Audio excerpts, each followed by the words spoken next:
What's going on, everyone? Welcome back to my channel. We're long past September at this point, and I'm overdue to discuss my ranking of all the movies I saw that month. For those who've consistently tuned in, you'll notice I haven't uploaded nearly as many new videos as I used to. I got busy adjusting to my new schedule with work in July, then I went all out with videos in August, but then I wound up burning myself out by last month.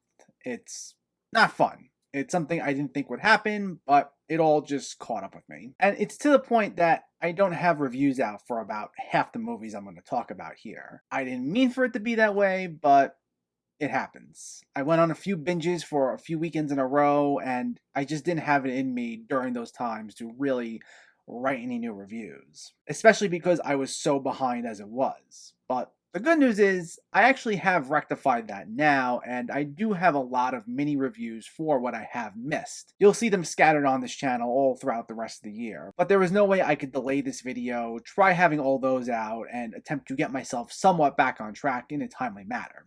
It just wasn't possible. I apologize for the delay, as well as the lack of content lately for those who look forward to these videos, but hopefully, we'll be on track after this. Now, I do have 32 movies that I did see in September. Some were actually September releases, while others were 2021 movies from a little earlier in the year that I just didn't get to until then. If you've been following me for a bit, you know the drill by now.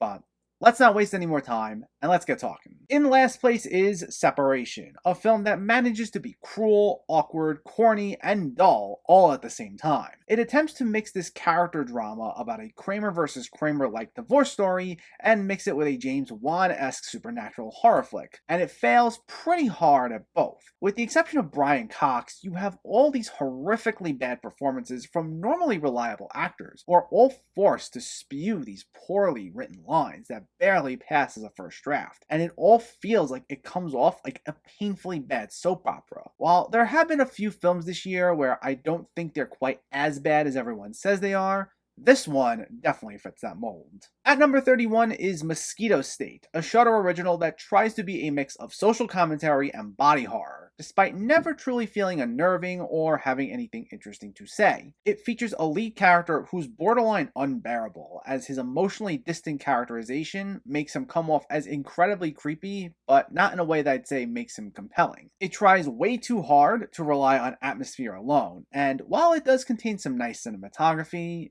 it's overall an absolute chore to get through. At number 30 is Cinderella, the modern but not really modern retelling of Cinderella that's also partially a jukebox musical where characters give us renditions of songs from Queen, Janet Jackson, Jennifer Lopez, and many other popular artists. While I appreciate the cast all seemed like they had a good time with this, I found this movie to be incredibly awkward, with a tone that felt like it was trying to go for the feel of a Disney Channel original movie, while never quite fully committing to it. I don't know who this film's audience was ultimately meant to be, and outside of finding a few over-the-top performances charming, I just have a hard time seeing this having that solid of a fan base. So I'd say you're better off sticking with the actual Disney versions of the story. At number 29 is Birds of Paradise, a Black Swan-like drama about two competing ballerinas that forgoes actual stakes or tension, and instead it devolves into a meandering 2 hours of dialogue-driven slogs where our two lead characters tell each other how much their friendship means to them and how they're going to support one another and so on. While it's well acted, the film squanders both the talent of its cast, including a great Jacqueline Bisset as the instructor, along with its promising enough premise, and makes for an absolutely dull experience. At number 28 is Cry Macho, Clint Eastwood's adaptation of the novel of the same name, which results in one of his weakest efforts behind the camera in some time. Though to be fair, I haven't seen the 1517 to Paris from a few years ago, which I've heard is one of his worst. While it seems like this is trying to channel the same energy as efforts like The Mule and Gran Torino, the two main issues that arise are Eastwood casting himself in a role that's clearly meant for someone considerably younger, on top of the fact that the screenplay moves at a painstakingly dull pace, and it results in drawn-out, disjointed, awkward conversations, along with a feel that conveyed a total lack of urgency. While I haven't read the original novel, it does seem like it hits some compelling themes, though all of that winds up completely lost with this adaptation. At number 27 is Paw Patrol the Movie, a film that was made out to be one of the year's biggest surprises, though honestly, it's really nothing more than a standard generic kids movie. Now, I mean,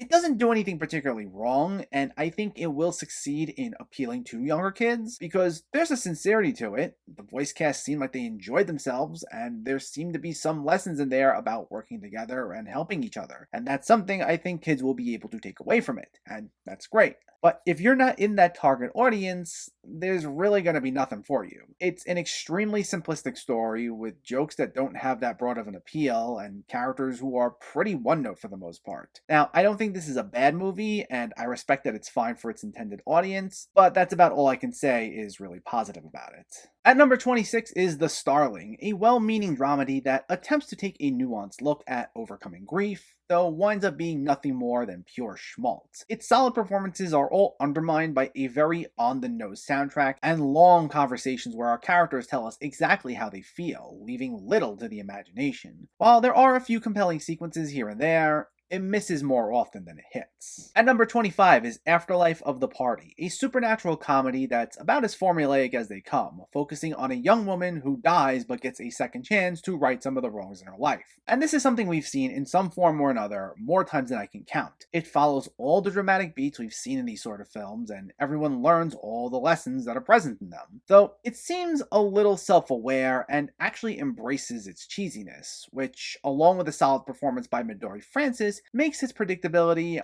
a little forgiving and saves it from being a flat-out bad movie. Unfortunately, though, it doesn't quite salvage things enough to make it a particularly good film either. At number 24 is Kate, another entry in the ever-growing list of John Wick-like films where you have an assassin who's been wronged and is now out for revenge. While Mary Elizabeth Winstead's performance as Kate is great, you feel absolutely nothing for any of these characters, while all the action's subpar at best, with some exceptions. If it wasn't specifically for Winstead, who carries this film on her shoulders, this would have been even messier than it already was. At number 23 is The Voyeurs, a film that I really wanted to like, and I was on the edge of giving it a higher score during my review. I enjoyed the acting from Sydney Sweeney, and there is a nice visual aesthetic that harkens back to clear influences like Rear Window. But I found the film to ultimately feel like style over substance, as it never gives us a compelling enough reason to care for these characters, who continuously dig themselves further and further into a hole, despite clearly knowing they should be minding their own business. And while there were some intriguing moments that hooked me in, it's all eventually undone by a ludicrous third act twist that came off as incredibly hokey, and ultimately left a bad taste in my mouth.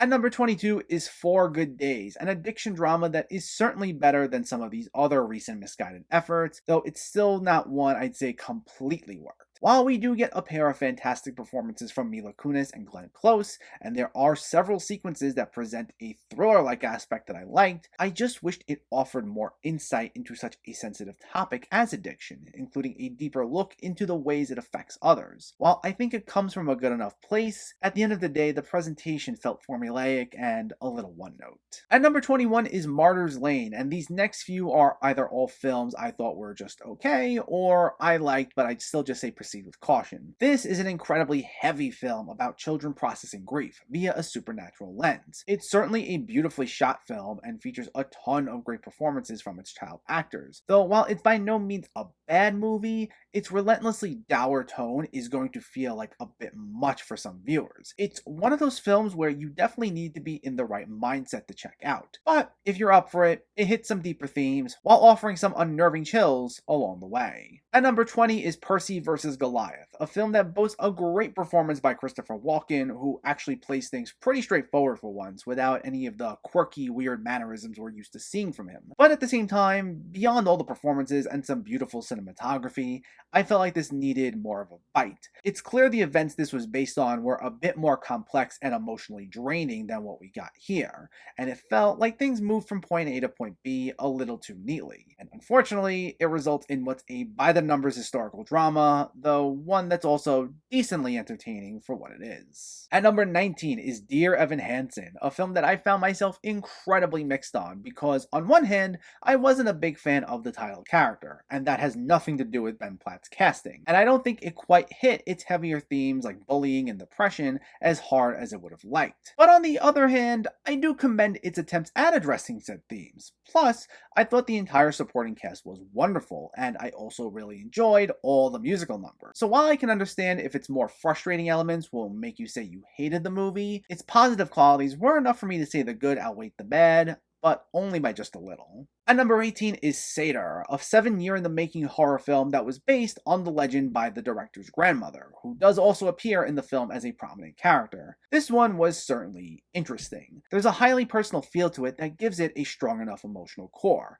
and it contains some truly striking cinematography. Though, it's also highly experimental in nature, and not everything it presents to us is going to add up, as it's left open to interpretation. So, in addition to its slow burn approach, I can see people being turned off by it, but it can be truly creepy at times, and there was enough to keep me engaged, even if not consistently. And if you stick with it, it does have a pretty cool ending. At number 17 is Night Books, a family-friendly horror movie in the vein of Goosebumps and Are You Afraid of the Dark that definitely makes itself clear that younger audiences are its primary demographic. Though unlike another movie from earlier in this list, this does have some appeal for the whole family. In addition to some striking visuals that are a bit more intense than what younger audiences may be used to, it also contains a fairly strong emotional core and a scene-stealing performance by the great Kristen Ritter. It winds up coming together really nicely, and I found it fairly enjoyable overall. I just say be prepared for a lot of corny moments along the way. At number 16 is Bestsellers, a pretty generic by-the-numbers little character drama that still has a fair amount of charm to it due to the pairing of Aubrey Plaza and Michael Caine, and they're both just wonderful together in a bit of a role reversal for each of them. Caine plays a more bitter, sarcastic character here, while Plaza is the one trying to be the adult in the room as she tries to hold all this inner turmoil together. And it's nice to see them step a little bit out of their respective comfort zones, when they're both known to have the complete opposite personalities. I found a few of its dramatic beats to be a bit too corny for my taste, but it's a very sincere film that means well, and because of just how much I liked both leads, I was still entertained. At number 15 is Vicious Fun, a film that unfortunately doesn't quite live up to its title, but it's still a pretty good time overall. While this does have a unique little setup of our main character walking in on a self-help meeting for serial killers, and there are quite a number of solid comedic moments, it does tend to devolve more into a standard chase movie that lacks the bite it implies it's going to have. It's made up a lot more of humorous little moments rather than any big laugh-out-loud sequences, and its protagonist is a little too creepy at times, and not in a good way. So he wasn't always someone easy to root for. That being said, I like the tone of it and the world it built up, so if there was a sequel to come around, I would be on board.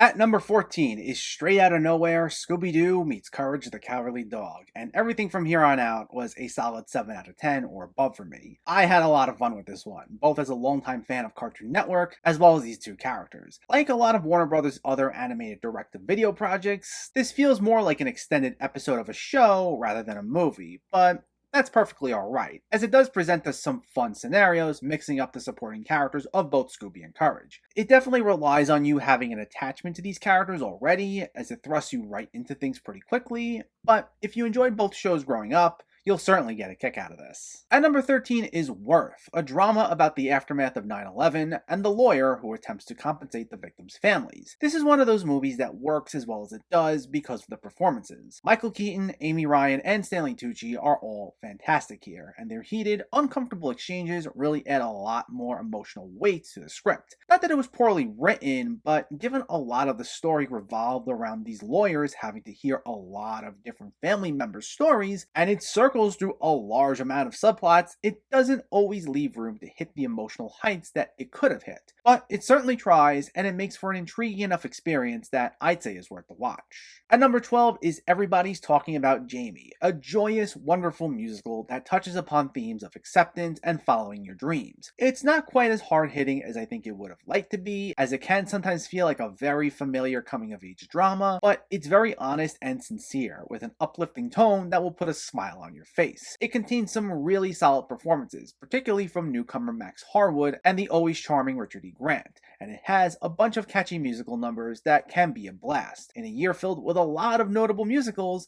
Fans of the genre will want to check this one out.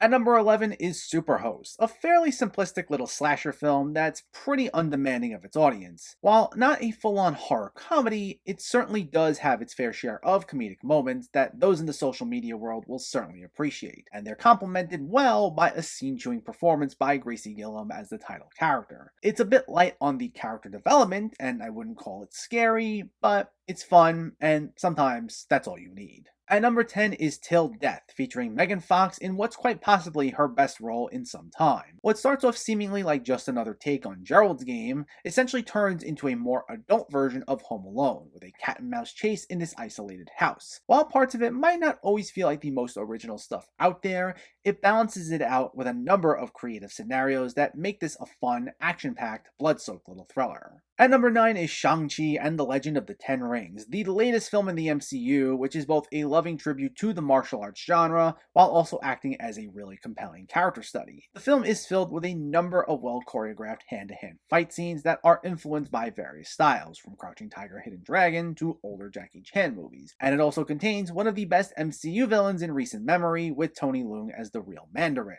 not only fixing an issue longtime MCU fans had from Iron Man 3, but also giving us an antagonist who's a true tragic figure. I didn't quite love the film overall due to some issues I had with its third act, but I still think it's a fresh entry into the MCU that opens up an exciting new chapter. At number 8 is The Nowhere Inn, one of the weirdest films of 2021, though one that I don't think a whole lot of people are going to wind up seeing, as I also found this to be one of the year's most niche films. It's one part psychological horror, one part dark comedy, and one part mockumentary, and it's from the minds of musicians St. Vincent and Carrie Brownstein, who play fictional versions of themselves. It has a very meta vibe in the vein of a David Lynch movie, where it plays tricks on you as far as what's real and what's fake, usually for comedic effect, but also in an extremely trippy way, and I can see some people just being turned off by it. However, I found it incredibly fascinating, and I got a lot of good laughs out of it, even though I didn't quite always know what was going on. I think if you have an appreciation for either of the two leads already, it'll help you be a little more forgiving of its shortcomings, but even if you just like films that are more out there in general, this may be up your alley. At number 7 is Prisoners of the Ghostland, which features Nicolas Cage strapped in a bodysuit full of explosives in a town where samurais and cowboys exist together. This one seemed to garner a certain level of hatred by audiences, as I'm sure plenty of people went in expecting an action-packed, explosive Cage film, and instead they got something a little more methodically paced. Though I wouldn't say it's a boring film where then nothing happened, it kinda just waits till the end to really lean into its wilder elements. But I feel this one's being fairly misjudged, as there are tension and stakes, and there are a fair share of moments where Cage can let loose. I understand people's disappointment that it's not another Mandy, but I still think it has plenty to offer. At number 6 is Malignant, James Wan's return to horror after Aquaman sees him not going for something particularly scary, but instead going for a campy, over-the-top slasher. This one proved to be one of the most divisive films of the year so far, as your enjoyment of it is solely predicated on how much you're on board with the joke. Characters' natural reactions will be to scream and yell, nearly every conversation is played up as a big reveal, the score is far from subtle, and it's basically a giant horror soap opera that purposely goes for a so bad it's good vibe, with it containing one of the wildest third act twists that I can recall in a bit. I can see why so many people don't like this one, and I don't think everything about it necessarily worked, but if you're able to look past its more ridiculous aspects, it's actually a lot of fun. At number 5 is The Waterman, a film from a bit earlier in the year that slipped under the radar, and I felt undeservedly so. It's David Oyelowo's debut behind the camera, and is his take on films like The Goonies and Stand By Me, mixing fantasy elements with grounded family drama, and it makes for solid entertainment for the whole family, tackling tough subjects through a child's point of view without ever feeling either too somber or pandering. Now, it's not a perfect film, but it certainly hits way more than it misses, and it makes for one of the year's most overlooked films. At number 4 is Cop Shop, a pulpy, exciting little crime thriller from Joe Carnahan, and what's probably his best film in quite some time. Playing like a small-scale assault on Precinct 13, it features some entertaining, dialogue-driven sequences among our three leads whenever there wasn't an action-driven moment. And for the most part, it kept things remains consistently engaging. It doesn't reinvent the wheel by any means, but it's a lot of fun. It's darkly humorous, and it contains 3 solid performances, especially by Alexis Louder, who needs to take on more lead roles in major films. At number 3 is Werewolves Within, the horror comedy adaptation of the Mafia-style video game, which forgoes gory, action-packed thrills, and instead builds tension through cramming its hilariously quirky cast all in one room, and letting us watch them figuratively and metaphorically go at each other's throats. It might not be the most eventful film of the year, which I can see rubbing some people the wrong way, and maybe not every single joke is laugh-out-loud hilarious, but its infectious energy and its cast comedic timing, in particular Sam Richardson's, made this just a blast from start to finish for me. At number 2 is Pig. What many people think will just be John Wick with a pig turns out to be an anti-revenge film focused on grief, loss, and finding empathy with those who wronged you.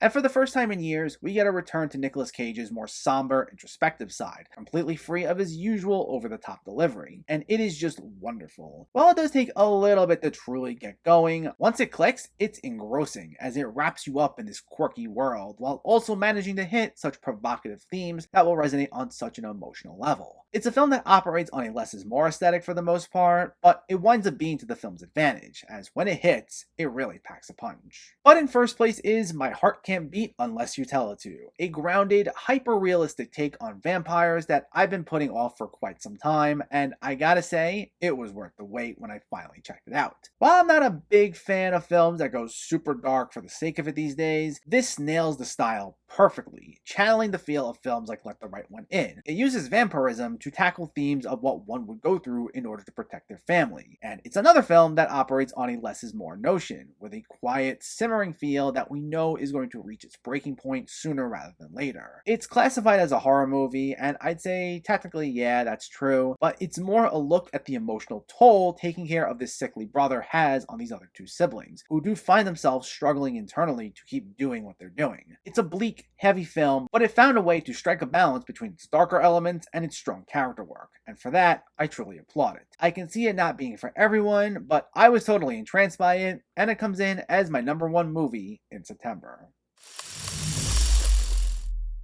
And that's my ranking of all the movies I saw in September. Another busy month, as you can see. Like I said, I have mini reviews as well as some full-length reviews for all the ones that I didn't get to review already, and I'm going to disperse them throughout the rest of the year where I can, as I'm trying to focus on keeping up with all the other big releases on their way out. Though you'll definitely get them, so stay tuned for all this and much more coming soon. But let me know though, what were some of your favorite movies in September, and what were some of your least favorites? Was it anything I listed here? Was it something I left off? Let me know in the comments below so we can discuss. Also, if you enjoyed this video, please like it and share it, and for more movie reviews and film discussion, please make sure to hit that subscribe button to stay updated. Thanks for watching everyone, and keep having fun with film.